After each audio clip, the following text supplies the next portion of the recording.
CBI കോടതിയുടെ ഈ വിധിയിൽ ഞങ്ങൾ പൂർണ്ണ സംതൃപ്തരല്ല. കാരണം ആദ്യം തൊട്ടേ ഞങ്ങൾ പറഞ്ഞു ഈ കേസ് വളരെ ആസൂത്രിതമാണ്, ഇതിന് ഗൂഢാലോചന നടന്നിട്ടുണ്ട്. ആ ഗൂഢാലോചന നടത്തിയത് മാർക്സിസ്റ്റ് പാർട്ടിയുടെ ഉന്നതന്മാരായ നേതാക്കന്മാരാണ്. അതിനേക്കാൾ വലിയ ഉന്നതന്മാരുടെ അറിവും സമ്മതത്തോടും കൂടിയാണ് ഈ ഗൂഢാലോചന നടത്തിയിരിക്കുന്നത്. ഏത് കൊലപാതകം നടന്നാലും പാർട്ടി പറയാറുണ്ട് ഞങ്ങളല്ല ഈ കൊല നടത്തിയിട്ടുള്ളത്. ഇവിടെ ഇപ്പോൾ നമ്മൾ ഈ വിധി പ്രസ്താവിച്ച പശ്ചാത്തലത്തിൽ ഞാൻ പറയാം, കേരള ഗവൺമെൻറ് ധാർമ്മികത എന്ന് പറയുന്നുണ്ടെങ്കിൽ രാജിവെക്കണം. കാരണം കേരളത്തിൻ്റെ ചരിത്രത്തിൽ മനുഷ്യൻ്റെ ജീവനും സ്വത്തിനും സംരക്ഷണം കൊടുക്കേണ്ട ഒരു ഗവൺമെൻറ് മനുഷ്യൻ്റെ ജീവനെടുത്ത പ്രതികളെ രക്ഷിക്കാൻ വേണ്ടി കോടിക്കണക്കിന് രൂപയാണ് ഖജനാവിൽ നിന്ന് ചെലവാക്കിയത്. മാത്രമല്ല ഈ കേസ് ആദ്യം മുതൽ അട്ടിമറിക്കാൻ ശ്രമിച്ചത് കേരള ഗവൺമെൻറ്റാണ്. 2-3 ഏജൻസികളെ കൊണ്ട് ഈ കേസ് അന്വേഷിപ്പിച്ചിട്ട് അവസാനം ക്രൈംബ്രാഞ്ചിന് അന്വേഷണം വിട്ടുകൊടുത്ത് ക്രൈംബ്രാഞ്ചാണ് കുറ്റപത്രം കോടതിയിൽ കൊടുത്തത്. ആ ക്രൈംബ്രാഞ്ചിൻ്റെ കുറ്റപത്രത്തിനെതിരെയാണ് ഈ കുടുംബം നീതിക്ക് വേണ്ടി പോരാട്ടം തുടങ്ങിയത്. അന്ന് എറണാകുളത്തെ സിംഗിൾ ബെഞ്ചിൻ്റെ വിധി ഈ തരുണത്തിൽ വളരെ പ്രസ്താവ്യമാണ്. പ്രതികളുടെ മൊഴി വേദവാക്യമായി സ്വീകരിച്ചിട്ടാണ് കുറ്റപത്രം തയ്യാറാക്കിയത്. ഈ കുറ്റപത്രം വിചാരണയ്ക്കെടുത്താൽ പ്രതികൾ രക്ഷപ്പെടും.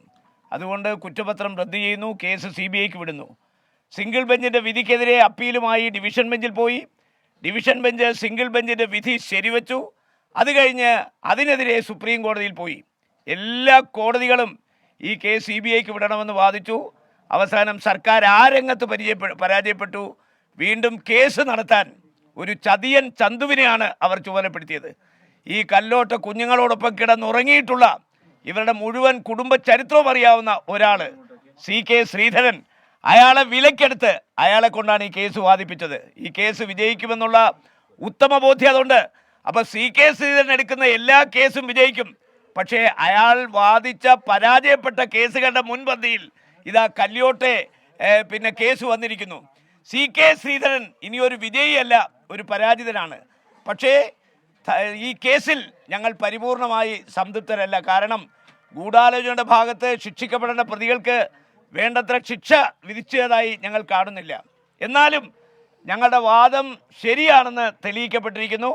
ഈ കൊലപാതകത്തിൻ്റെ പിന്നിൽ മാർക്സിസ്റ്റ് പാർട്ടിയാണ്, ഇതിൻ്റെ പിന്നിൽ ഗൂഢാലോചനയുണ്ട്. ഇത് ആസൂത്രിതമായ ഗൂഢാലോചനയാണ്. ഒരു മുൻ MLA KV കുഞ്ഞിരാമൻ, അതുപോലെ തന്നെ ബ്ലോക്ക് പഞ്ചായത്തിൻ്റെ പ്രസിഡന്റും ഏരിയ കമ്മിറ്റി സെക്രട്ടറിയും നിരവധി ലോക്കൽ കമ്മിറ്റി സെക്രട്ടറിമാർ പ്രതിയായ ഈ കൊലക്കേസിൻ്റെ വിധി വന്നതോടുകൂടി ആസൂത്രിതമായിട്ടാണ് ശരത്ലാലിനെയും കൃപേഷിനെയും കൊന്നൊടുക്കിയത് എന്ന് തെളിഞ്ഞു.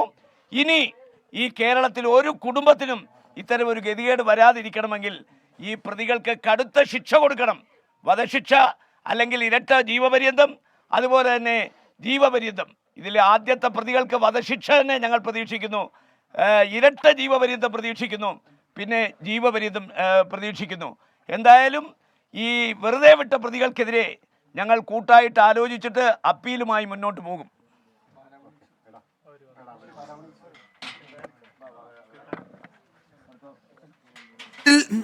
പേർ ശിക്ഷിക്കപ്പെട്ട 14 പ്രതികളിൽ കുറ്റക്കാരെന്ന് കണ്ടെത്തിയ 14 പ്രതികളിൽ 6 പേർ CPMന്റെ സജീവ പ്രവർത്തകരോ പാർട്ടി ചുമതലയിൽ ഒക്കെ ഉണ്ടായിരുന്നവരോ ഉള്ളവരോ ഒക്കെ തന്നെയാണ് എന്നത് CPMന് ഈ കേസിൽ CPMന് വലിയ പ്രതിരോധത്തിലാക്കുന്ന സംഗതി തന്നെ.